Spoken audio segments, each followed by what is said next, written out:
Hello, everyone, and welcome back to another episode of Shoujo's Bizarre Adventure. It is I, your host, Stella Luna.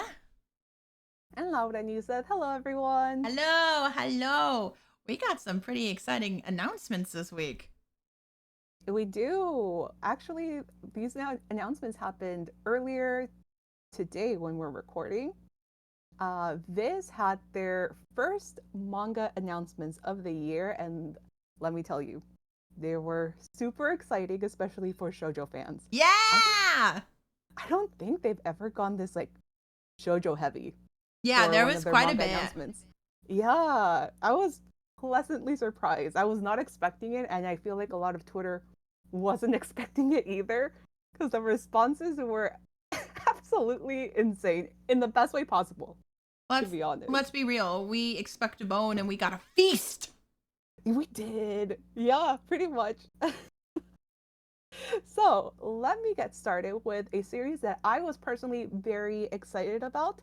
So this comes from the creator of Kami-sama Kiss, I know this one. Suzuki. Yes. So this one, the title is Otaku's Vampire Love Bite. I actually read some of this. You read it? I read some of it. I haven't finished it or like I'm caught up or anything, but I started it.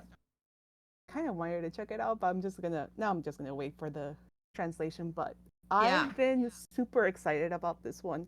I love Kami-sama Kiss, and this is, as the title of the series suggests, it's a vampire series, but with a twist, because we have a nerdy otaku vampire girl. So, the quick synopsis is, some vampires live to feast on the blood of their victims. Others just want to score super limited edition anime merch. So, a very different type of vampire manga, that's for sure. Yeah, I'm excited because like I love things that include like otaku culture, like and being an otaku, especially like female otakus, because I'm like yes, I relate to this. There's like the male character in it too who like looks she's like, oh my god, I love you, because he looks like her Oshi, her like her favorite character. And it's really funny. It gives me like not Kami-sama, sorry, Kiss Him Not Me vibes. Yeah. Where like what's his name, Nana? Yeah, Nana, his whatever his name is, the blonde one who looks like Kai's like favorite like male character. Yeah, it's just like that, and I was like, oh, it's so cute. The art style also is really cute as well too. Yeah, like she's, if you haven't seen any images of this series, honestly, just picture super fangirl, like Ida bag, keychains, all of that, but with a very cute otaku, like female vampire. It looks adorable. It is very adorable. And, I mean, I'm super excited because this series hasn't been out in Japan very long. Like they picked it up very quickly. Well, I feel like Kami-sama Kiss is really popular, so they were like, this is gonna be popular too. Yeah, I'm very glad that they actually like bit the bullet and licensed something that is currently ongoing in Japan. Yeah. I mean, it will kind of suck when we do catch up to the Japanese release, because then we're going to be playing like the waiting game. Yeah. But it's okay, because honestly, like the fact that we're getting it this year is super exciting. Yeah, that's an exciting drop. So they started off, that was like their first Shoujo announcement of the day. So we were already on a high note. And then from there, they decided to throw a curveball that nobody was expecting, especially because this was a big conversation last year. Was it last year or 2 years ago? When they had people were very critical of the Shoujo Beat Tumblr when they said that they had no intention to print out of print series like Bizarra and Red River and all of those. So I remember, like, especially on TikTok, like people were very outspoken to the fact that like editor Nancy has just said like, oh well, too bad. Like, haha, too bad. Sucks for like you. if you weren't alive back then, like, I mean, you needed to pick up those series basically back when they were released. So people were very, very critical of that. Mm-hmm. Because how do you expect people that weren't even born when the series was out to buy these out of print series? And like a lot of these, if you go on like Mercari or eBay, resellers had them for like $1,000. Oh Like I'm not God. even joking. Like they have priced those series. I mean, we saw Nana not last year. Like throughout the like lockdown, those since Nana had not been printed in during that time, people were selling those for like $500,000. Yeah, Like they were. There's like they were also doing the same thing with like banana fish as well too. Yeah. So they announced that they're going to be reprinting the Shoujo classic Red River that was previously out of print. Like they had no intentions to like print that again, but based on the very overwhelmingly popular demand, they're bringing it back as Well, a I three in feel one. like putting it up for pre-order and just printing off what people want is so much easier than Mm-hmm. just being like, nope, never again. Yeah. No, they really. I feel like now that they most likely found a printer that can actually accommodate for those 3-in-1 volumes because they had, I think the last ones before this one. I mean, they do the Get Beat ones, but they haven't really announced a Shojo 3-in-1 in a very long time. I think the last ones were the Maid Sama ones. Well, they also did a Paradise Kiss. No, wait. Did they have Paradise Kiss? No. Mm-mm. That is, I think it's actually Seven Seas that has the rights for that one because they Oh, did okay. like a Never mind. single, like full collector's edition type of thing. Yeah, Like it's I a have the full ginormous. collector's edition one. Mm-hmm. Yeah. I mean, they did Neighborhood Story. That's like essentially a 2-in-1. That's true. Mm-hmm. So yeah, Red River. We're finally Woo! getting Red Yeah. River without having to spend $1,000, which is so exciting. Oh So man, for I bet the people trying to sell their copies are oh, kicking their feet up in the air and just like rolling in their absolutely. grave. Yeah. For those of you who are not familiar with Red River, it is a classic fantasy romance series. So it's like a period piece. I've never read it, but I do know that when they introduced the Viz app, the Viz manga app last year, they Mm-hmm. did add Red River. So they probably, I think that's probably one of the bigger influences too, for them Oh, deciding to that they actually had a print lot it. of people reading it online Mm-hmm. or on the app. Yeah. Yeah. Man, It's I miss Shoujo Beat the magazine is what I miss. a lot of people do.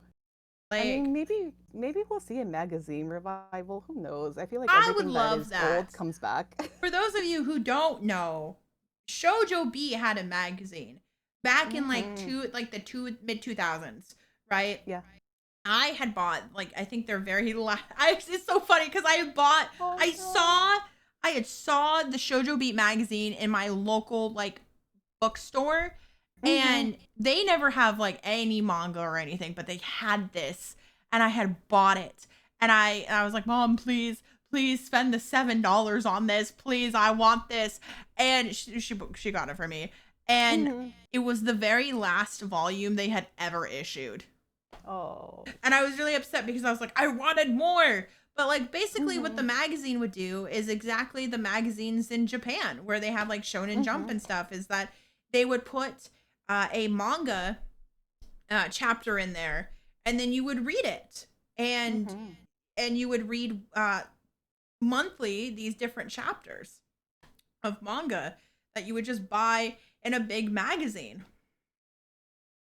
So you weren't buying Yeah. like the individual volumes. Mm-hmm. Yeah. You have to wait for those. Yeah, you'd have to wait I for those. It would be cool if they actually do bring it back, or even just like a. I mean, I know they do like the simulpubs or whatever on the app, but like I don't know, even like an version of Shoujo Beat magazine would be pretty cool. It would be actually pretty cool. I Mm-hmm. just missed that because they had so many different series. They had like Vampire Night was in it. Well, funny that you bring Vampire Night because that was one of the announcements. Yeah, it is. Yeah. So Segue. they I know. That was a good one. Promise we didn't even rehearse that. So there's also another segue in there, but we'll get to that in a second. yeah. They announced a complete Vampire Knight box set. So it has all the volumes from like the original series as well as the I guess the like spin-off version as well. Mm-hmm. And it also comes with an art book. Like it's Ooh. I don't think I've ever seen them do like such a big box set for a shoujo series. But it looks and cool. It has to be Vampire Knight, I guess. It had to be Vampire Knight. You know what? We all shit on Vampire Knight. And you know what? Does Vampire Knight deserve the shit? Yeah, it does. Yeah. But you know what? We have to admit that this was a cultural reset for us weebs in the 2000s, okay? Like, this was our Twilight. Yes. So, like, you know, whether is it well written? Not really. Is it entertaining? Absolutely it is. It is so entertaining. Like, when I had rewatched Vampire Knight with Jojo, like, it was so funny because I probably have said this on here before, but he shipped Yuki and Kaname, and he had no idea. He had no clue about the show because I was like, we just sat down. We're like, you want to watch a trashy anime? And I was like, I got one. And so we watched it, and he was like, yeah, I really like Kaname. I really don't like Zero, which, to be honest, on the rewatch, I was not feeling Zero either. I was kind of like, Zero is being too broody for me, and he's just like never communicates with Yuki, and I'm like, yeah. Look, she's literally grown up with vampires. I don't know why you keep secrets from her.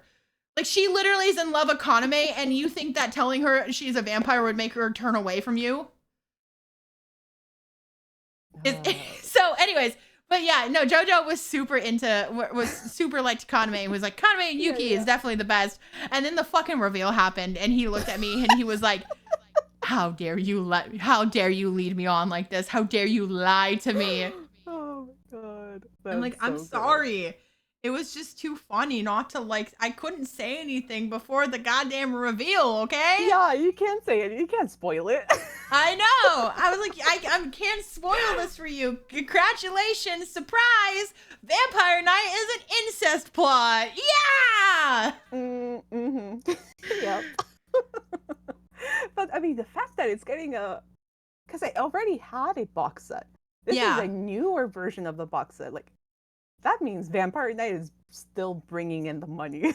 Yeah, apparently. You know what? So we can't let go of our middle school cringe days, okay? No, I guess not. You know, millennials cringe, right? Like, that's the cringe series right there. Like, did we really think twice about what we were reading? Probably not. Absolutely not. But, like, we didn't either with Twilight. True, yeah. All right, so going from a box set announcement, now we have a very anticipated series. Like, this one was one that both a lot of shoujo creators on TikTok as well as on Twitter had been begging for. Mm-hmm. So they finally announced that they're licensing Colette Decides to Die. And this, I think, and this is me just speculating, but I think the success of Apothecary Diaries might have played a role in this one just because there's a lot of very similar themes. Colette is actually an overworked apothecary that finds romance and a new lease on life in an underworld. So that is like the short version. Yeah. But yeah, it's another series about an apothecary. She, instead of dying, she finds herself caring for a new patient. So you get a lot of like mythology as well because she's taking care of Hades. Okay. The Lord of the Dead. Lord of the Dead, okay. Yeah. So it's a kind of like a rom-com series about the underworld in an apothecary. I heard it's really good. I have not read it, but I've heard nothing but like praises for this series. I'm very excited. Okay, cool. Awesome. Yeah. And it's gonna be a two-in-one volume release, so They confirmed Ooh. that it's going to be that same quality and size as the neighborhood stories, Give me that which, fat manga. yeah. I mean, if you haven't picked up neighborhood stories, honestly, go pick it up because I this watched the anime. I haven't read the manga though. really, oh, the print is so beautiful. They really outdid themselves with like the quality of it. Oh, good. It is priced higher than like other Shoujo B titles, but also feels nice. Like it has a Uh, little French flap. The covers are like matte. Like it just feels like more luxe. it's so So funny I because I feel like every time I have a conversation about anime and I'm just like, yeah, I really Mhm. like this anime called Neighborhood Story. Everyone's like, I've literally never heard of that. And I'm like, it's so good though. How could you? Same with Paradise Kiss. Yeah. And actually, that this serves as a good segue because they also announced another ISLS series. Yes, they And this did. one, yeah, this one's maybe even less known overseas than like Neighborhood Story. Mm-hmm. So they licensed last quarter. So this is a supernatural mystery Ooh. about two star-crossed lovers from the creator, of course, Nana Paradise Kiss, Neighborhood Stories. So quick synopsis, because I wasn't familiar with this at all. This is the first time it's ever been printed in English, so super exciting. So it says, struggling to adapt to life with a new mother and sister after her father's remarriage, Mizuki meets a blue-eyed man playing guitar on the street in Shibuya and is powerfully drawn to him. How far will she go to see him again? After a brush with death, young Hotaru meets Mizuki for the first time in a dream. The next day, while out looking for her missing cat, Hotaru wanders into an abandoned mansion and comes face to face with the girl she met in her dream. Is That this is. Scott Pilgrim? It does. Oh my god. It's Ayazawa's Scott Pilgrim This is remix. us. I was Scott Pilgrim. Well, you know what's funny though about this announcement that happened is I Mm-hmm. saw so many comments on TikTok Mm-hmm. of people being like, "Oh, so she releases this, but she doesn't continue Nana."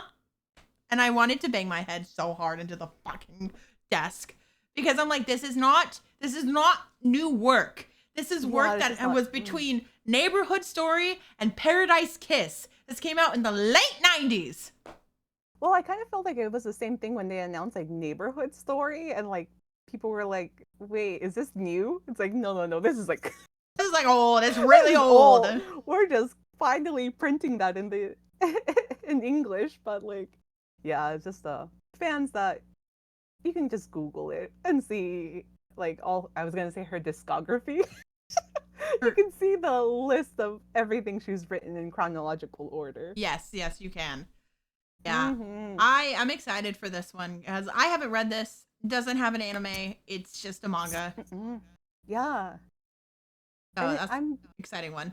Mhm. yeah, like one of the things that I tweeted this as well, like I'm very happy with what publishers have been licensing recently. Like not only have we been getting like a lot of shoujo Mhm. the past like maybe year and a half, but it's like different shoujo. It's not just your like typical high school romance and everything's fluffy. Like we've been getting really, a really good variety of like genres in the shoujo demographic and just different storylines that like Yes. kind of go beyond what I guess like the non-shoujo audience. Uh Thinks of Shojo. yeah, mm-hmm. Yeah, Yeah, the because fact that like we're we getting have a story about like an apothecary, we're getting a supernatural mystery. Like they're very there's a lot of variety, which I'm very much hmm appreciating. like look, do I love a good romance? Shoujo romance. Mm-hmm. Absolutely. Yeah. Sometimes I'm feeling a little not, romancy. Mm-hmm. Do we Yeah. have any other Well, announcements? not necessarily shoujo beat, but Viz Media. I would say out of like the main publishers, Viz Media is the one that rarely ever publishes, especially like GL and Yuri. Yeah. And they actually announced one today, which was Oh. a very nice surprise. Yeah. So this one is, let me see if I saved the title is Rainbows After Storms. It's actually a GL published in Shonen Sunday, but it is about two girls, two best friends in high school who uh, they have a secret relationship. So you kind of navigate through, the ups and downs of hiding this relationship Mm-hmm. in front of like all their classmates and stuff like that. Yeah. It looks really interesting. I'm excited to see more. What do you See mean? them They're just step best in. friends. Best friends, air quotation. Yeah, But just yeah, like I'm just Nana excited Nana that and they Hachi. announced Just it. best friends. Mm-hmm. Just best friends. Just best friends. So overall, very good variety. I was very happy with the announcements today. I think this is probably the strongest Viz Media manga announcement that they've had Oh, in a absolutely. while. Yeah, Yeah. really great start to the year. And all of them are coming out. Everything that I spoke about is coming out this fall. So we won't have to wait too long, Okay, which that's is good. even That's better. good. I don't know if Mm-hmm. I'm gonna have any money because I have like 7 Nendroids I have pre-ordered right now. Yeah, They yeah, all yeah. come out this summer. Oh my god. Yeah, 2024 is out for everyone's Out for wallets. my goddamn Unfortunately. wallet. Okay, I didn't choose to order 7 Nendroids like just because I didn't go like I'm gonna order seven Nendroids. They chose to be like, hey, here's some Mm-hmm. series that you really love. Now they're Yeah, getting yeah, yeah. Nendroids. And I'm like, cool, awesome. Oh, you like Amnesia Memories? Ah, yes, here's all the boys. All Yeah, you yeah, have to yeah. buy all of them because we don't there's no figures. There's no nothing for them. Here, Nendroids, 5 Well, of I them. And feel I'm like like, the same cool. way about like the series that I like. I'm like, I they've realized the potential. Well, not the potential, but like the power that like female fans have, and they will buy everything. All the given characters as Nendroids, yes, please. Like, goodbye. Cherry Magic Nendroids, yes. Ugh. Jinshi and Mao Mao, oh, okay. Oh yeah, no, Just I also pre-ordered that's the other one. Jinshi and Mao Mao. I also oh pre-ordered. my god. Yeah, I mean, they've been announcing great Nendroids, but it's bad for my wallet. It's so bad for my wallet. Like I'm spending like 420 Mhm. bucks on goddamn Nendroids. I've never wanted so many Yeah. Nendroids in my entire life, and I have 2 sitting up here. I have Katarina from My Next Life is a Villainess, and I have Amu from Shugo Kara. Mm. Yeah, yeah, yeah. Ah, those are great. They're great series. Ah, get a Um, good smile. God damn it, good smile. Uh, Mm. but did we? There was no other announcements, right? That was it for Viz and Shoujo Beat. I guess we can move on to the next topic, which I will give a trigger warning. This does deal with mental health and suicide, but it does involve a an author that was previously published in Shoujo Beat. Yep. For those of you who didn't hear about this happened on Monday, I believe. Yeah, I believe it was Monday of this past week. But the manga artist Ashihara Hinako was found dead in her apartment. And this was right after she had published a blog post criticizing her treatment against the not TV news, the TV network NTR that had chosen to adapt her manga Sexy Tanaka-san into Mm-hmm. a live action drama. So she had published that blog post on January 26th, and on January 29th, she was found dead in her apartment, unfortunately. When I saw this story, honestly, I feel like a lot of JoJo fans and just just manga fans in general, like our hearts really broke because Mm-hmm. it's the last thing that you really want to like hear. Uh, and all of this, like reading more into it, it could have been easily avoided if the producers and the network actually stuck to what they had promised her, which was giving her the permit, well, not the permission, but giving her access to actually monitor and, well, not monitor, supervise the script. Yeah. And since they were adapting her latest series, which was ongoing, she really wanted to have that, um, what is it? Not the power, but just the access to monitor the script and make sure that it was actually truthful to her work.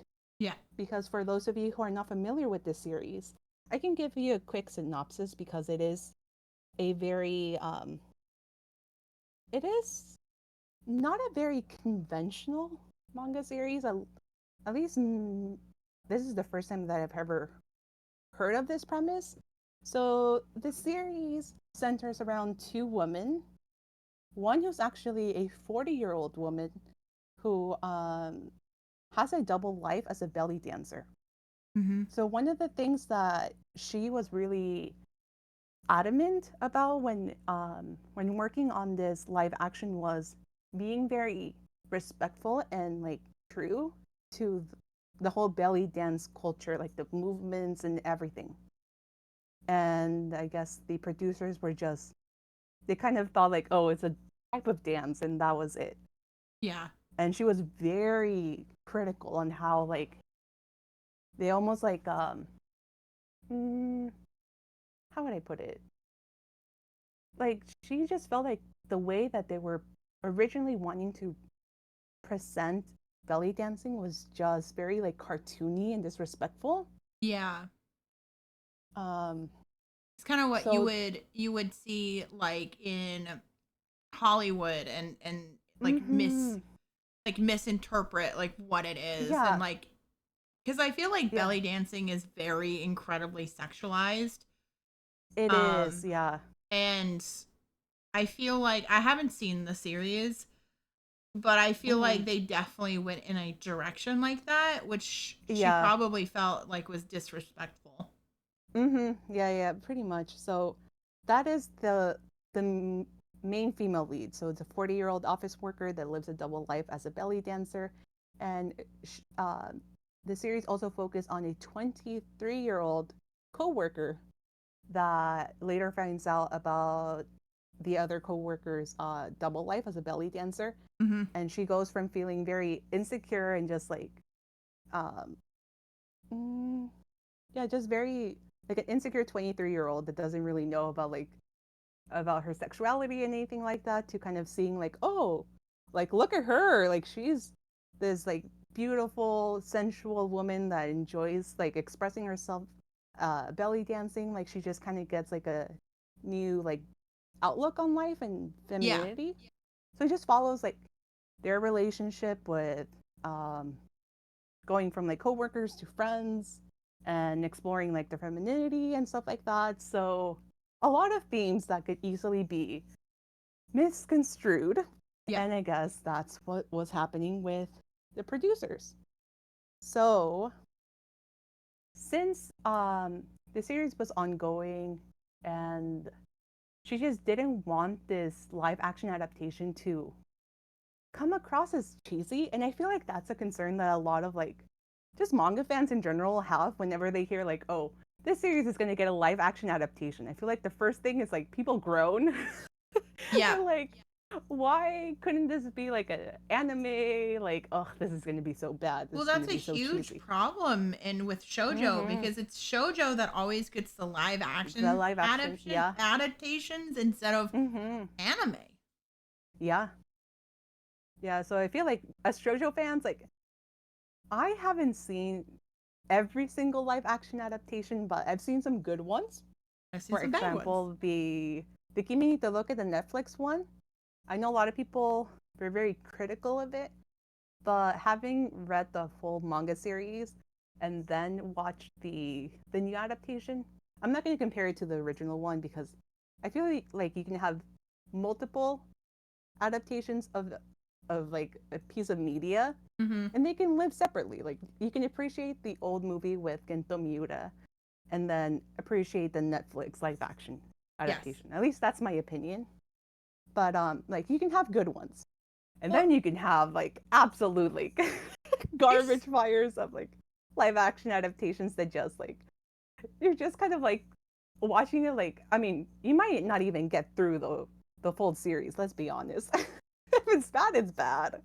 like you never usually do, but I think a big thing, the reason why shoujo fans groan at live action a lot Mm-hmm. is because people like there's people who get excited when their favorite anime becomes like live action, right? Mm-hmm. Like everyone loves the One Piece live action. Yeah. But I think the difference though is that a lot of shoujo is just kind of real life, right? Yeah. Like it's just real life.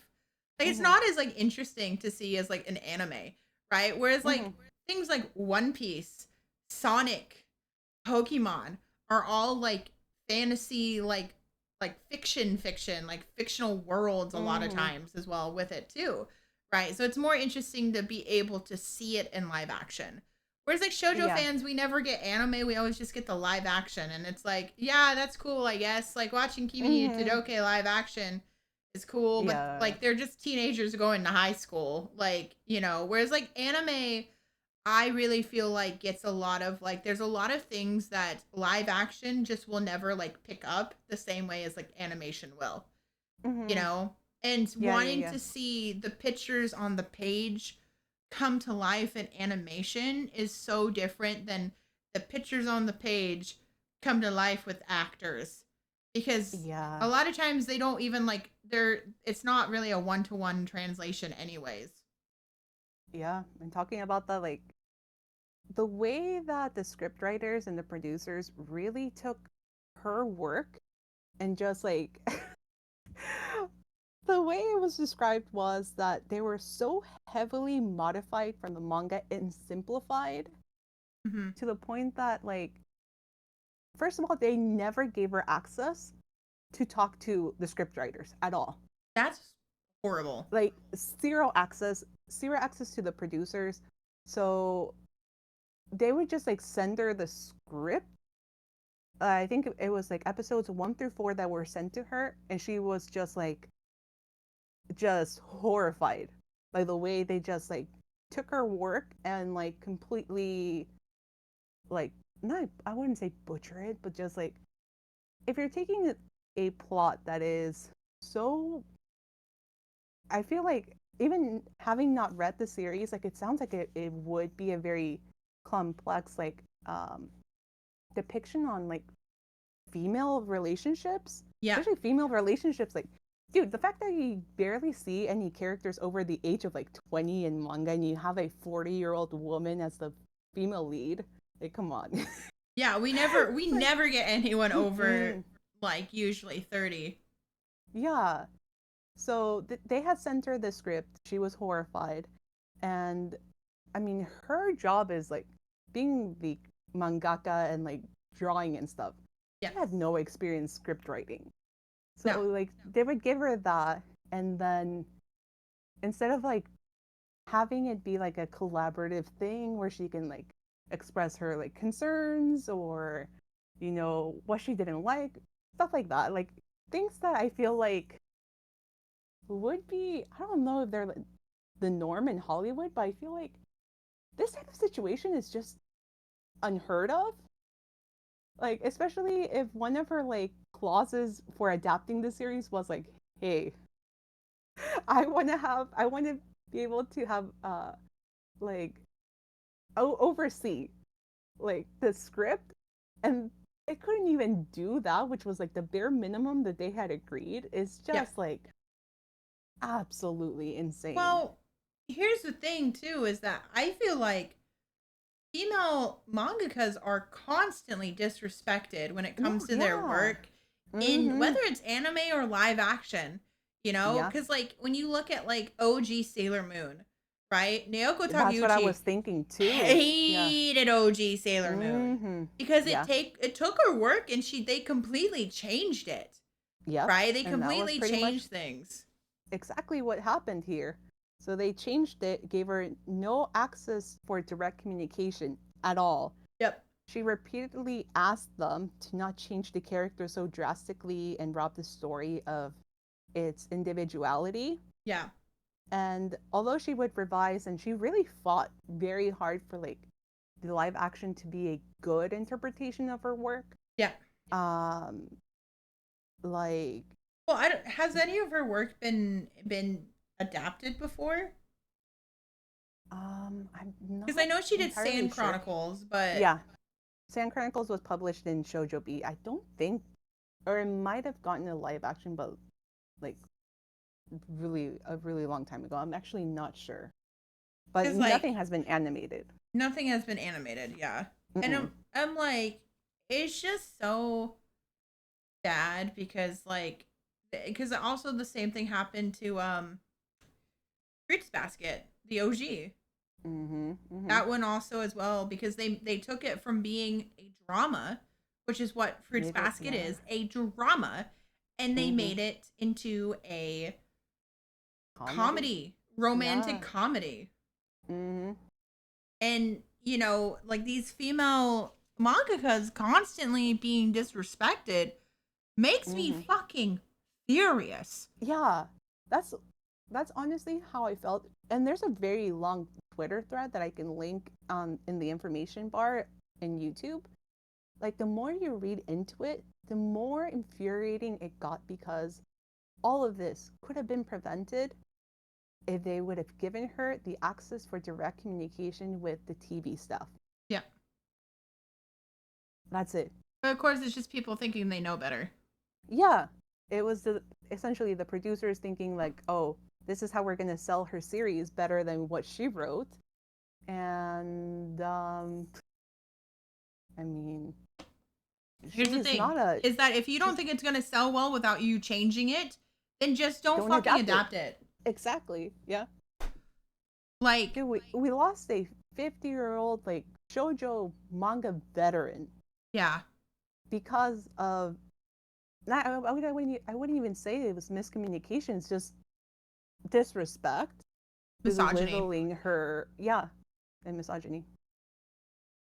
Like, So yeah, there's like honestly no nothing good that came out of this story, but I mhm. just hope that like Japanese like production agencies and these like corporations take better steps of like actually working with these like mangakas. Like I don't want to see this ever again, and it shouldn't be happening, especially if they're the ones that want to adapt something because they can't come up with anything freaking original. Yep. The least they can do is actually work with a creator Yes. and make sure that they depict their work in a very respectful way that audiences, both people that have read their series and just, new fans can actually enjoy. Yeah. Absolutely. Yeah. Absolutely. Yeah, this story just, like I was talking to my friends as well. We were all so furious. Like, there was no way. I mean, the series is now incomplete because it was still ongoing, and unfortunately, we will never see an end to that. But like, Hmm. uh, it really hurt. Well, yeah. I mean, Mm-mm. it's never fun, to read Mm-mm. about someone who was a big influence on shojo Yeah. to not even just pass away, but to commit suicide. Yeah. Like that hurts even more. And like, I know I had mentioned this. Like, she had posted her blog post about like her treatment that she was facing and just like everything.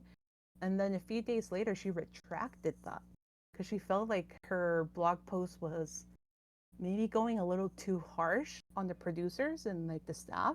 Mm-hmm.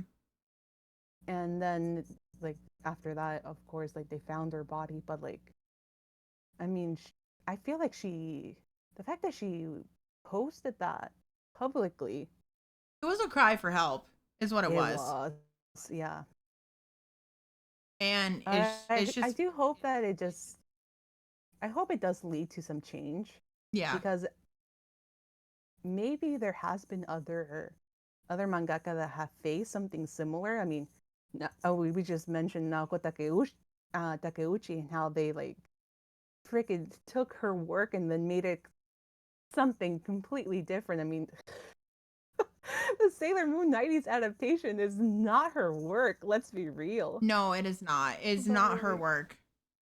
mm-mm. Like maybe like season 1 to an extent, Yeah, to an right? extent. But then like Yeah. when I like, season 5 where they made the Starlights into men that transform into women, it completely breaks her lore. Yeah.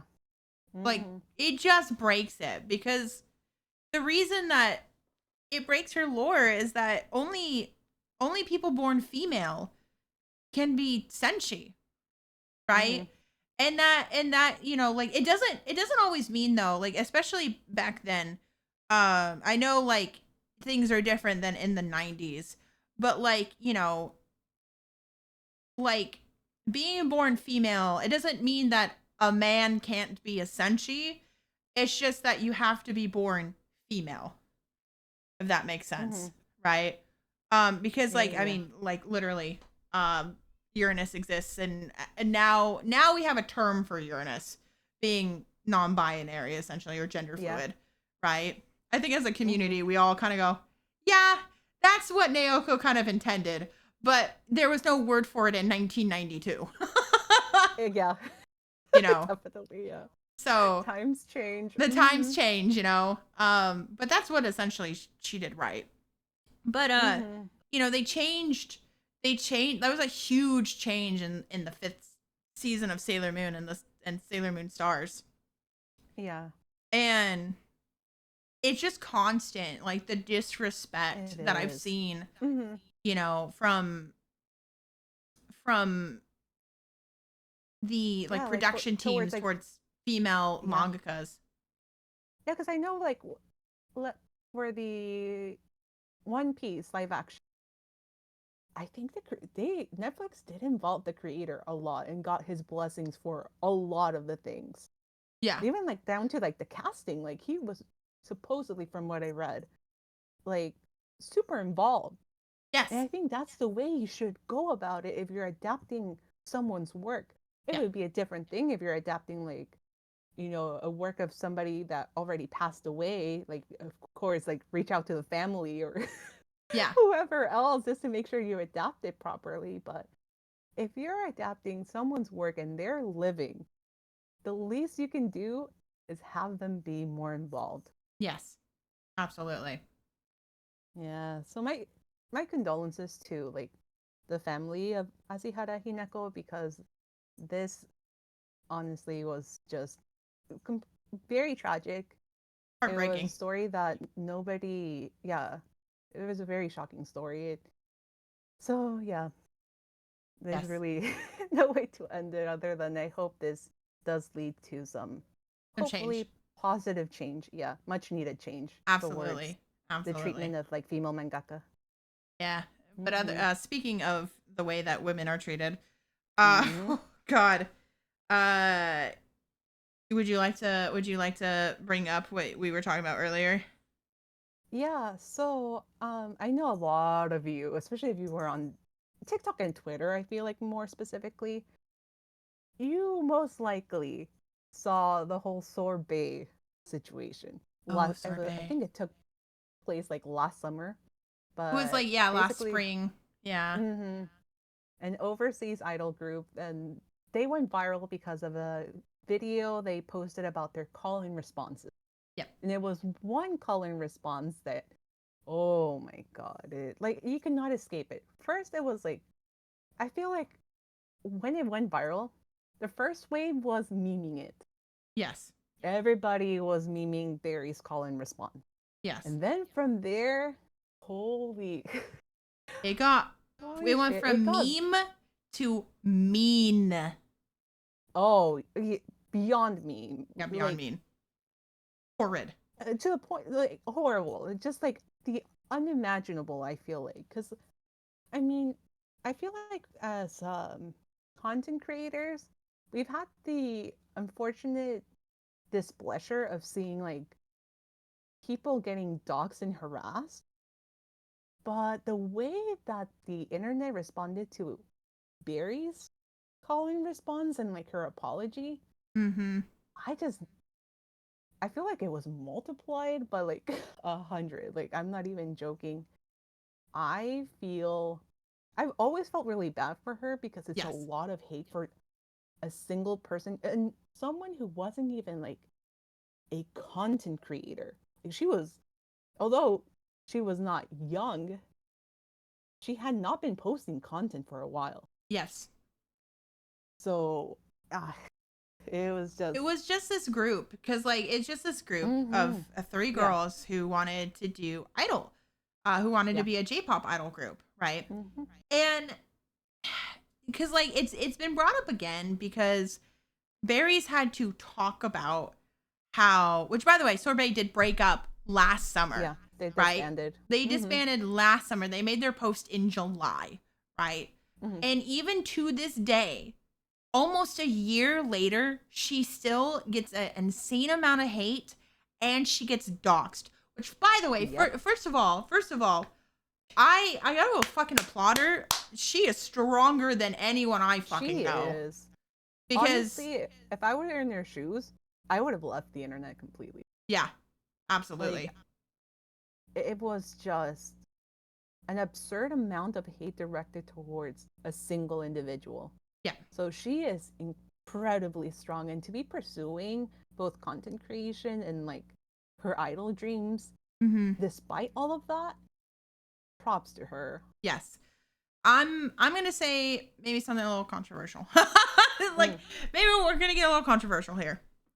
I don't think her call-in when she did her call-in response, she didn't do anything wrong. There was nothing wrong with it. Everyone made it out to be she was racist because she said strawberry in katakana, right? And Mm-hmm. here's the thing. There's been lots of accusations about other things. I've seen a lot of people been pointing out like there's like people will be like, "Oh, I know her," and all these things, and then they'll be like, "Hey, that's a lie." So I don't know what's fucking real or not. All I know Mm-hmm. is the video that went viral and what she did from that video, right? Mm-hmm. She did nothing wrong. There was a video I saw a few days ago, and then Jojo also Mm-hmm. sent it to me. And he was like, "Isn't this the thing that Barry got in trouble for?" And it was this guy who speaks Japanese talking about how loan words make you sound racist in Japanese because you Mm. have to say them with a Japanese accent because they're written in katakana, right? So Uh-huh. like Yeah, yeah, yeah. coffee is kohi, right? You say Uh-huh. kohi Yeah. and it's not coffee, it's kohi, right? And it sounds he's like it sounds like I'm racist, but it's not. It's just how you speak Japanese, right? And Yeah, so of yeah. course I went to the comments to see if anyone brings up Barry, right? And someone was like, Yeah. "Oh, isn't that what happened to Barry?" And you had people in the fucking comments being like, "No, but that was different." How? How was it Yeah. different? Right? And let's be real, right? Okay, so because if you don't know anything about J-pop culture or idol culture Mm-hmm. in Japan, Yeah, yeah. you need first of all educate yourself. Educate yourself Oh, on what it is, and right? talking about that, K-pop and J-pop idols, They're not the same thing. completely different. They're not the same Oh my thing. god, so many people were like she's just trying to be a K like what is this K-pop? And they kept calling them K-pop idols, and I'm like, K-pop is No. not the same thing. K-pop definitely has way more. K-pop takes inspiration a lot from hip hop and rap. Let's be real. Like Yeah. whereas like J-pop is very much its own thing, where it kind of takes it kind of took inspiration from like I don't even know where like I would almost like maybe like Britney Spears esque, but even then like not even No. that. Yeah, it's Like like it's its own thing. it really is its own thing. Like I can't I even pinpoint of something it's similar to, right? no, And because like I feel like K-pop definitely takes a lot of influence from like Western yeah, girl bands like Spice Girls and then like the modern day ones. yeah, But J-pop is just it's so kitschy and like camp. yes, And I feel like that's the very endearing parts of it. Like it yes, just yeah, definitely its own thing. Well, and the thing about I like when I look at that video, right? I look at the context of that video, right? Yes, Hmm. is it very strange? You have not Ash, uh Barry or no, the other one, the green one, Lucky, it Lucky, was, yeah. Lucky, right? Or Alice. Alice was her name. Hmm. Alice was her name. Alice was, she did hers in English. Yeah. I don't remember what Ash did hers. It was not English though. Well, Oh, Ash was the mahjong tiles, or yeah, like, yeah. yeah. So it was like, I believe she is Chinese American, so that's why she incorporated that. And But was yeah, did she do it in Japanese too, or was it Chinese? I can't remember at the top of my I head. don't remember. I know she did not do it in English though, right? And then you had Hmm. Barry, who is a white girl who did it in Hmm. Japanese, right? But she pronounced it very well, right? And she Yeah. did the whole thing in Japanese, right? Like, yes, Hmm. she told you in English what to respond with, but her actual call and response was in Japanese, right? Hmm. And the thing is like I saw people being like, well, why couldn't she do it in English?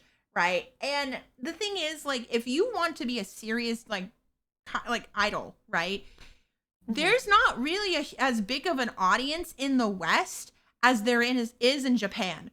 I don't know if any of these people know, but Western people who are not non-Japanese people are idols in Japan all the time. Hmm. And if Barry wants to, go after her dream, she has to learn Japanese. She Yeah. has to. She has to learn Japanese.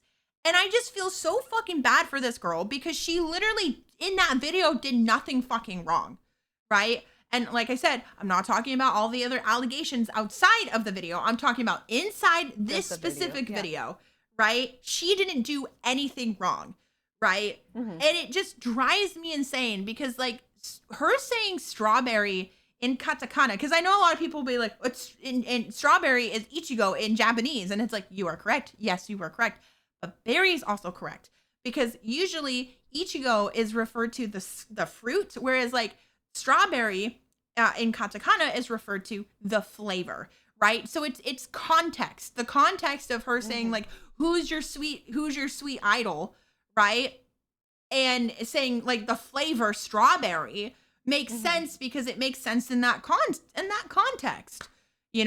then it drove me insane too. And that a lot of people got upset when she apologized and she said the reason she had her how she came up with that call and response was because her Japanese boyfriend who speaks Japanese helped her. And we talk about all the time is that if you participate in other people's fucking cultures, that you need to like learn from the people in that culture, which is Yeah. exactly Hmm. what she did. But then everyone turned around and being like, that's just like saying like what do they say? It's like, oh, it's you can say this because you know a black guy, which is exactly what people said. Hmm. They said Yeah. that Yeah. exact People thing in didn't use it. comments. Yeah. And I'm like, that's not the same thing.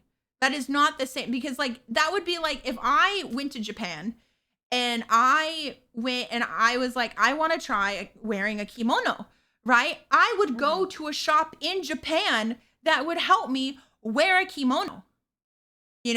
and I would get help and I could take pictures and I could post it online and all of that stuff. And it wouldn't be fucking weird, right? Because I'm participating in that culture. Right. And Yeah. that's what she was doing. Hmm. She's participating in idol culture, which is, part of Japanese culture. Is it traditional? No, it's pop culture. Right. But Yeah. it is very common, in idol, or it's very common. I don't know where I was going. That train just left. I don't know where I was going there. But my Like next point etiquette, though. or Hmm? were you were you trying to say like etiquette, I don't remember what I was trying to or say. Sorry, ADHD well, like, moment. But I will say the well, I other feel. thing. Huh? Go ahead. Oh, I was gonna say, like, I feel like what Barry did with the call and response was honestly just imitating what Japanese idols do. Yes, they And it already would do make that. like, yeah, if people found it cringe, it's because they don't know Japanese idol culture No. at all. I definitely think that, you know, there were a lot of like Asian Americans who were very uncomfortable by Mm-hmm. Barry's call and response, right?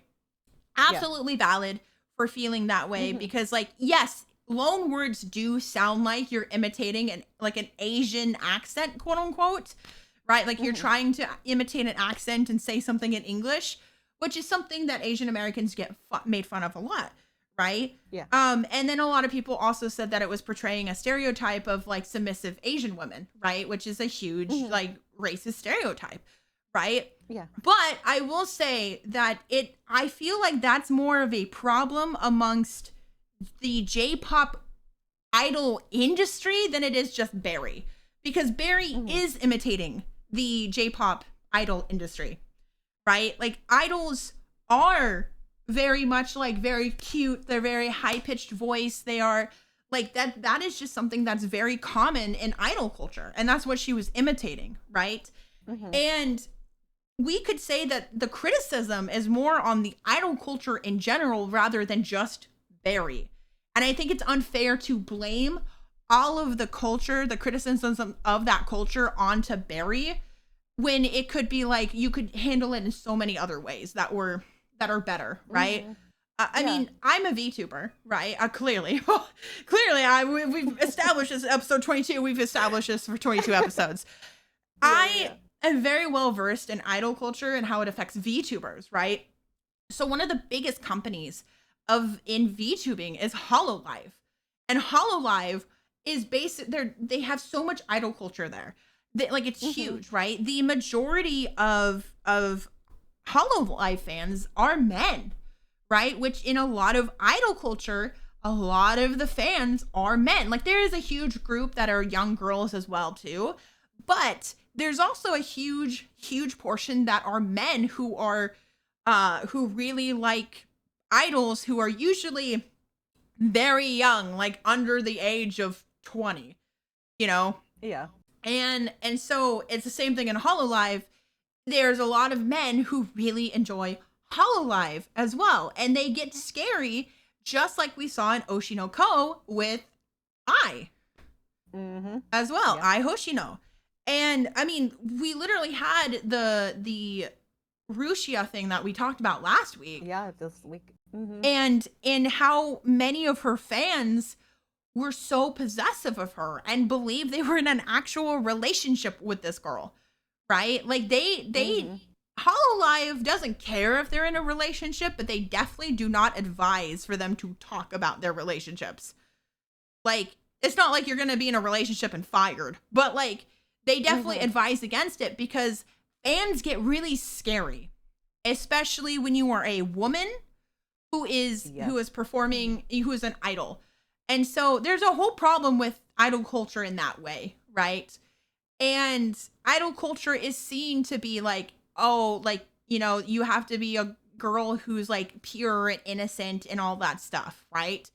And Mm-hmm. that's a stereotype, especially in the West, for a lot of Asian Americans and like Asian American women, right? And so Mm-hmm. that criticism should be more placed on the idol industry as a whole rather than just Barry. Yeah. And Absolutely. I completely agree. and nothing she did deserved to be the amount of hate that she has now. Like there's nothing that in that video that deserve the type of hate that she gets. And this is something that really bugs me about the internet because anytime somebody finds someone who is cringy or they just kind Mm-hmm. of don't like or makes them uncomfortable, they will dig into that person's past. They will hyper analyze every little thing that person says to justify them being a bully to somebody. Yeah. And that's fucking weird. Let's be real. That's It is fucking because so weird. I mean the amount of videos and effort that people that Dockster have taken, you could easily redirect that into something I don't know that actually could help a cause. Yes. This is absolutely I like it went from like maybe educating Barry and other people about like idol culture and why, you know, the Asian American community specifically felt uncomfortable by her call and response into just bullying and harassment Yes. And I think and two things can be doxing true and at the everything. same time, Mm-hmm. you know? Like it doesn't, like, this is not me, and me going on that big rant is not me saying like Asian Mm-hmm. Americans who felt uncomfortable are not valid for the way they feel, because they absolutely are. They're absolutely valid. Yeah. They're absolutely valid for how they feel, right? But I did see also multiple Japanese, specifically Japanese creators talk about how this is idol culture, right? But of Mm-hmm. course their videos don't blow up as much because they're talking about like their actual like culture, right? And how they're like, yeah, this is how idol culture is in Japan. And there's a huger conversation. There was a guy I saw who was talking about it, and he talked about the exact same thing as I did, is that it's more like, if you were uncomfortable with what Barry did, you would be uncomfortable Mm-hmm. with J-pop idol culture in general, Mm-hmm. right? Like you would just be Yeah. uncomfortable in general with that. And you know, the other thing is the Japanese Twitter, right? Mm-hmm. Japanese Twitter looked at Barry and went, we don't see what she did wrong. Yeah. They literally I were did see a few had no posts. clue. They were very confused. Yeah, they were so confused. So goddamn confused.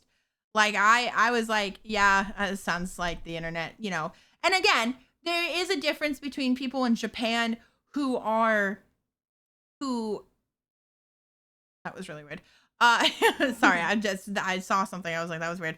No worries. People in Japan are going to face different, they don't face the same like experiences that Mm-hmm. Asian Americans do, right? Like they do Yeah. not have this Mm-hmm. like the same experiences, right?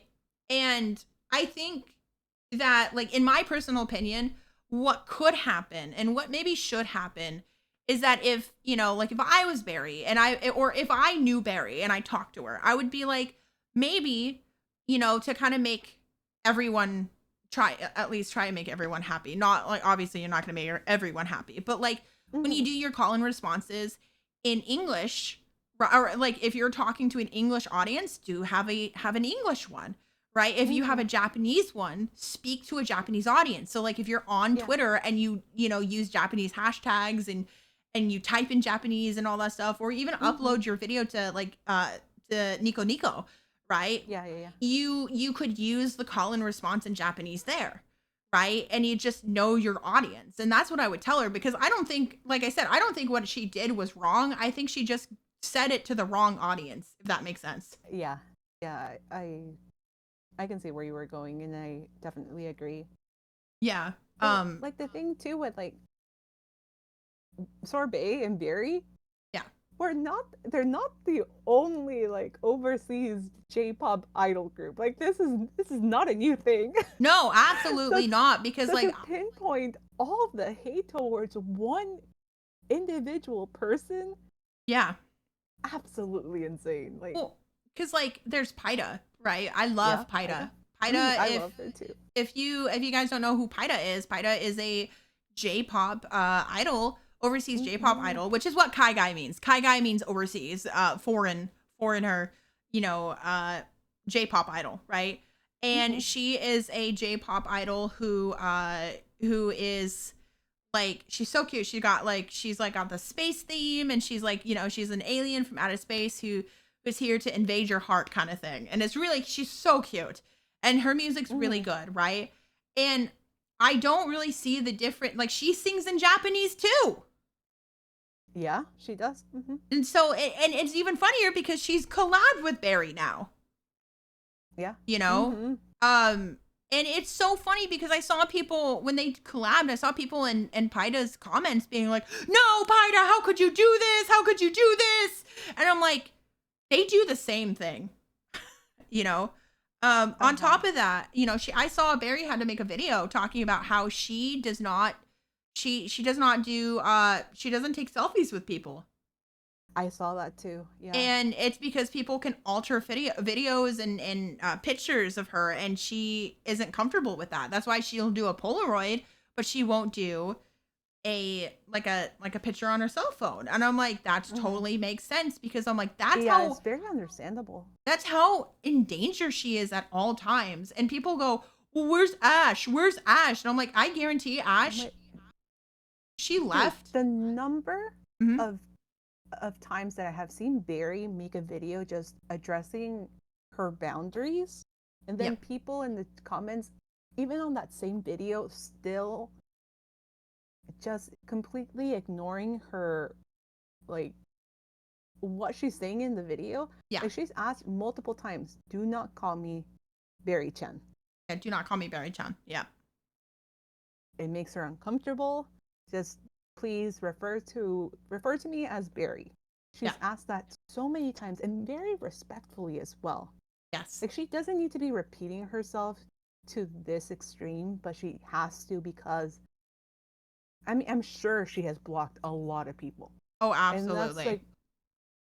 that's something that even like other content creators like myself and just in the community, why deal with people that are just excessively spamming hate? But there comes a point like she just gets a lot. I don't think she as a single I feel like TikTok should allow like I know in YouTube in the settings you can actually add moderators to just your regular like content Yeah. to moderate like comments you get in videos. You can only add moderators for live streaming, but Yep. not for comment. And it's just the types of number of comments that she gets. It's impossible for her to block every single person that says Barry Chen in Well, a because video. they still make videos about her. They still make videos about That her. They still make too. fun of her. They still do all these. And I'm like, you Mm-hmm. guys will never ever experience the amount of harassment she's gotten. Like, Mm-hmm. and you better pray to fucking God, because like I know there are people out there who would literally kill themselves if they got that much hate. and Yeah. and like that's the thing that I think it's a lot of young people too who are participating in this. And let me tell you, Mm-hmm. Mm-hmm. like, you guys are being fucking shitty. Like, you guys are just being pieces of shit at this point. I don't care how, if she's done things that you don't agree with, there is a point where things are too far. And it's not like she continues to do things that are like bad, right? It's not like she's Mm-hmm. continued. She's not like Jeffree Star or like James Charles, right? Who continue to like do shit, Yeah. right? She is just trying her best to live her fucking dreams, right? And Mm-hmm. she doesn't have the money like people like Jeffree Star and James Charles to fucking protect herself. That's the worst Yep. part too. Is like, there is no way for her to protect herself. And like, I really There's wish she could get a not. manager is what I Well, that that's what she too. needs. Like the fact that I was watching her live stream a few days ago, and I mean, she looks like a very like just lovely person, to be honest, but you could see the like her having like PTSD, like reading some of the comments, because Yeah. of course you got people like bringing up the Berry Chan, bringing up where's Alice, where's Ash, like just things that she has, Mm-hmm. like I said, repeated countless of times, like please respect the fact that I'm still friends with them. They just I am not posting about them. They have their own social media accounts. You can she's even like linked to her like She should be a VTuber. yeah, like honestly I kind of thought like maybe she should just be a Just VTuber become a because VTuber, because she could do the same thing. Literally audition for Hollow Live. You fucking set, mhm, girl. You fucking yeah, set. Cause like like, I just got like so heartbroken seeing her like explain that she hasn't been able to live a normal life. Like she hasn't been able to hold a job because even after, because she used to work for Japan LA, yeah, that company that they do a bunch of like TikTok shop lives and all that stuff. And yeah, I mean, the store in LA is really cute, but she used to work for them. Got docs there. She yeah. went to another job. Got docs there. I think she also moved as well because they doxed her other apartment or something like that. Yeah. So it's just it's It's a awful. lot. Like it's literally Mm-hmm. so awful.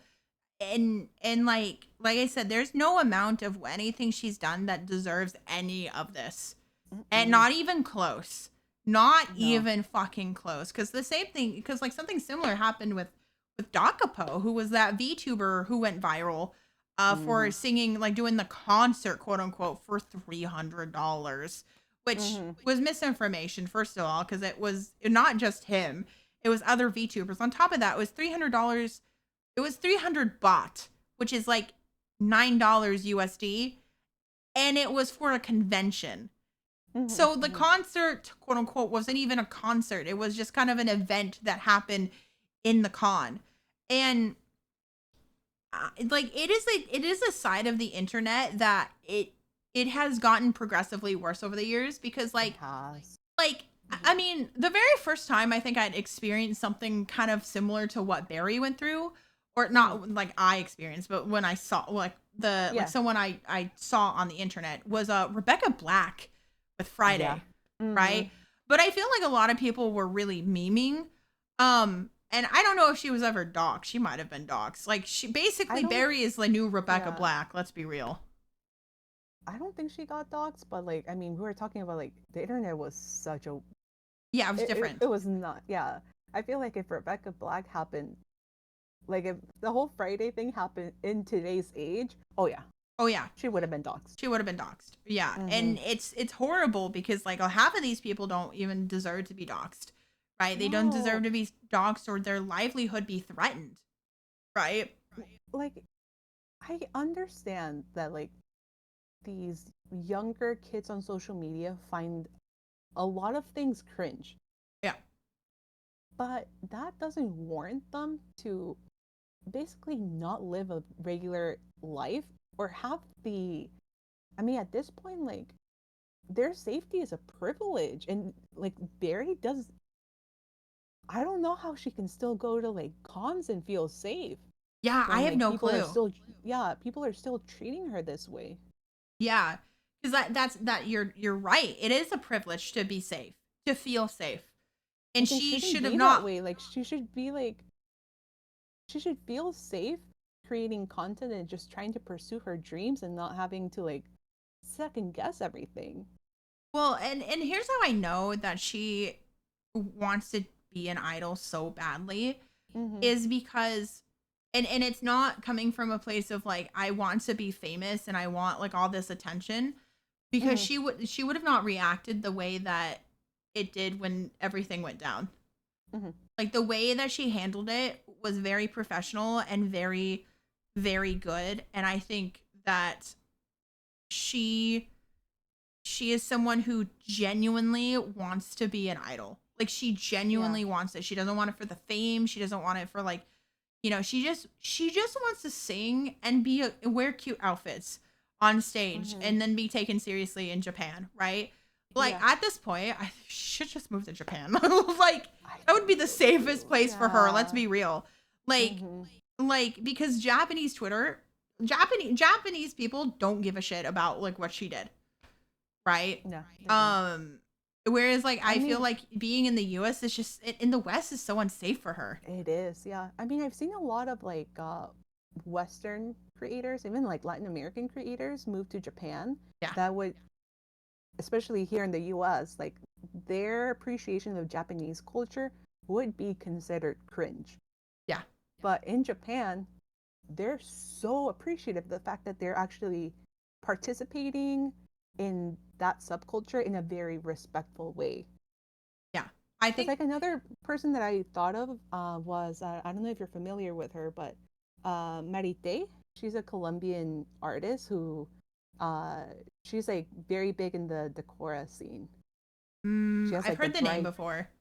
the I can't, bright pink hair. She loves like was it visual gay or the I feel like if I saw her, I'd probably know. you probably yeah. But like she is, if you think like Decora on TikTok, she's like one of like the main creators, and I know she's like in with with that subculture and everyone like that's prominent in that subculture. Yeah. And Japanese Twitter loves her. Yeah. Oh, Like absolutely. Japanese, like Decora, just people that partake in that subculture, they love her. Mm-hmm. Mm-hmm. But sometimes like her videos do occasionally land in like English speaking TikTok. Yep. And you do get like your people like, ugh, here we have a freaking Latina wanting to be Japanese. Like she's living in Japan. She's learned the language. She's Yes. working for Japanese companies. She's partaking in their culture.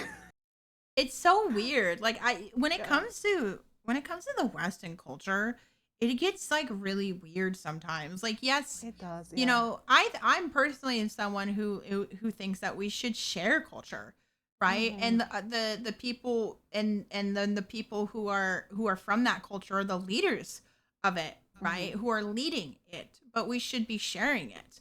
You know, Mm-hmm. like like I am, like I'll say this, like, as a clearly someone who loves anime, loves VTubers, loves a lot of things that are Japanese. I am Mm-hmm. truly interested in their culture outside of pop culture too, Yes. right? Mm-hmm. Like taking the steps to learn Japanese, taking the steps to like really learn about like what the difference between a kimono and a yukata is, and like, learning about like all of these different things is like it's very interesting, right?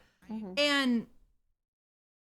And like just because like a lot of these people probably got into these cultures because or in Japanese culture because of anime doesn't make it bad. I think a lot Mm-hmm. of people think that like, oh, you like anime and now you like Japanese culture, you fucking weeaboo. And it's like, Yeah. well, Yeah. it was the first kind of exposure a lot of us had to anything like Japanese was anime, right? Mm-hmm. And there's nothing wrong with wanting to learn more about a culture from its pop culture, right? Or not, well, not Mm-hmm. from its pop culture, but like getting it in through pop culture and learning about its historical culture, you Well, know? like the funny thing is that's how a lot of people get into the US just by watching Yes. American movies and television shows. Mm-hmm. What's the difference when an American does the same by appreciating and partake in like taking in another culture's like media? Yes. It's the same thing. It's the Like same I've had thing. like when I studied abroad in France, so many of my French friends told me like they learned English by watching American sitcoms. Yeah. Yeah. Like that is how you get exposed a lot of times to different cultures. Well, when my grandparents immigrated from Argentina to the US, Mm-hmm. they learned English from listening to the goddamn fucking radio. Mm-hmm. Mm-hmm. That's how they Yeah. learned English. And it's because they intook the media of the US. Obviously, they also lived here, so like having to also use it every day is like good too, right? But it's just weird because it's like we should be embracing that people want to partake in different cultures and wanting cultures to like live on, but we've Mm-hmm. gotten so obsessed with culture appropriation, which is still a problem. Yes, that Yeah, still it can be is a a problem. problem, Mm-hmm. right? But we've gotten so obsessed with culture appropriation and what is and is not that we've started to make it that we're starting to let cultures die out Mm-hmm. because of it, right? I mean, it's a big reason that like when it comes to, like I've talked to Jojo about this, and he's an indigenous man, right? He's like his mom is like half, so he's like a quarter, right? But Mm-hmm. like the boy is pale as fuck. He is pale as fuck. Um but you know, if you let the culture die out because because this person doesn't look enough like the culture, like we're all mixing as is. I don't think I know a single person who's like full one thing, Mm-hmm. right? Like Yeah, yeah. full one culture, like fully like you know anything, right? Mhm. And just because maybe someone doesn't always look the part too doesn't mean they aren't part of that culture, right? And Mhm. and we should be preserving cultures rather Yeah, than letting them die out because someone doesn't look quite the part. I agree. And you know what? Like, funny enough, just like, I guess, like, one of the final closing thoughts. Japan does the same thing towards other cultures. Because I know there's a big well, not big, but like, there's a subculture of Japanese people that are very appreciative of LA cholo culture. Like they have the Yes. lowriders, Yes, they they have are. the plaid shirts, the darker lip liner. They live, eat, and breathe cholo culture. Yes. They have never stepped a foot, some of them, in LA, but the Yeah. way they appreciate that culture that honestly could have died a long time ago. It could have stayed in the 90s, but they're Yes. keeping it alive. Well, it's They're like when you look at any of the subcultures, the alt fashions, right? mm-hmm, Like yeah. you look at like Gyaru, right? Gyaru takes a Mm-hmm, lot of inspiration from 90s and 2000s Western fashion, right? Because in Japan, the beauty standard is to be pale with big dark eyes and mm-hmm, dark hair, like sleek dark hair, and really thin, and to be very like basically like submissive and whatever, right? Like very, very like soft and cute. You know what I'm mm-hmm. talking about. Yeah, yeah. And Gyaru they were like, damn, look at the US, what they're doing right now. Mm-hmm, Oh, everyone's tan. We're gonna tan ourselves to fucking rebel against Japanese beauty standards, right? mm-hmm, And take inspiration from fashions and stuff like that. And it's crazy because like a lot of Japanese culture looks at Gyaru culture and goes, "Damn, those fucking whores." Like they yeah, really yeah. do. They think like I've talked to some so I know some of the Gyaru VTubers in Japan who are Gyaru in Mm-hmm, real life. And they've literally told us like that people think of them as street rats, right? And like that's like they took from Western culture, let's be real, but they mm-hmm. incorporated it into their own. Same with like a lot of Yeah. other, like Lolita with the Rococo fashion, and Mm-hmm, mm-hmm. there's also like amikaji, which is like American like inspired. Like, oh, I love amikaji, but like it's it's we shouldn't let cultures die because we Mm-hmm. we're too afraid, you know? Yeah. Yeah, I feel like there's a very strong like gatekeepy like attitude Hmm. towards appreciating other cultures and subcultures. Yes. And honestly, I wish that wasn't a thing. Yes. Like we should be able to explore and appreciate those subcultures as long as you're taking the time to really learn and really be respectful. Yes. That is really all we're asking. But Well, just be respectful towards the people that partake in that. That's like their life. there was a TikTok I saw like a few Mm-hmm. years ago of this lady. She a white lady, right? Mm-hmm. And she was wearing these earrings that were um like beaded. They were like but Mm. and people were like on her case about them. They were like, why are you wearing indigenous, beaded necklace or beaded earrings, blah blah blah blah. And she was Mm-hmm. like, Mm-hmm. my husband's parents gave these to me, gifted these to Yeah. me, right? And she's like, they're from Mexico, and like people were just like not, they were still trying to gatekeep, and she was like, Mm-hmm. what am I supposed to do with them? Not wear them? Mm-hmm. Would that not be rude? Like, is that not Yeah. rude? It's like where cultural appropriation happens is like if like a big massive corporation decided to start making that kind of jewelry, right? I And we're mean, selling it, and if we want to see the poster child for cultural appropriation, Cinco de Mayo in the U.S. yeah. Ugh. Man, yeah, go to Taco Bell, Cinco de Mayo, Exactly. Like that is. I mean, I don't need to repeat what millions of Mexicans have said. In Mexico, we don't celebrate Cinco de Mayo because it's just a honest. If you don't know the history, it's when the Mexican army beat the French army. Yeah. But then the French army eventually beat the Mexican army. Yeah. That is all that it signifies. Yes, it was a very unlikely victory, but it's not a celebration where you just go to like your local, like, I don't know, local Chili's and get like just Yeah, it's Cinco de like, Mayo. super drunk out of like just On your like your watered down martinis.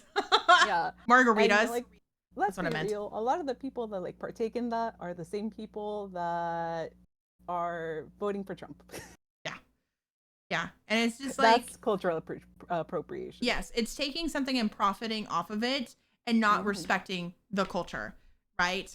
If you know, if someone wants to participate or wants to, like, if you're gifted something, like another thing, like you know, is like, if even if you want to make something like food, right? Like people like explore with food. That's okay. It's totally fine to explore with food and be like, I feel like making you know, like dim sum, right? Learn how to make it and learn how to like try to make it as correctly as possible. Don't take the recipe that you found and then go, man, I really like these.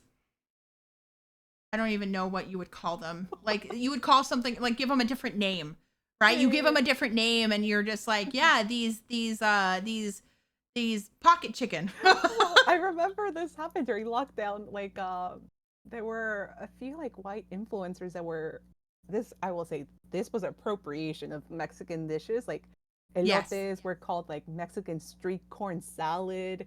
And then like aguas frescas were referred to as like spa water. Like, oh my god! Come on, like okay. I remember the spa water one. Yeah, Mexican. It was Mexican street corn salad.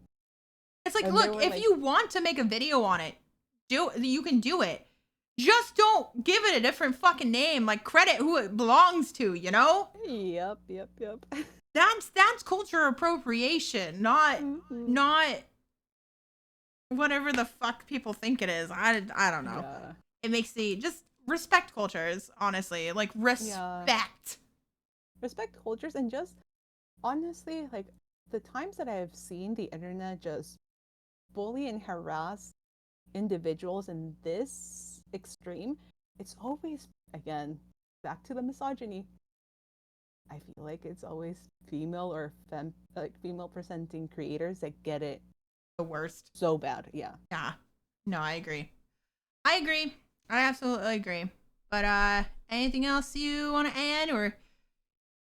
Props to Barry. I hope she's able to make her dreams. Barry, if you see this, props to you. Okay. If you listen to this, props to you. Yeah, a lot of respect towards her. Yeah. Like the amount of like bravery and tenacity that one girl has, it blows me away, because I honestly would have given up. Yeah, I probably would have given up, maybe.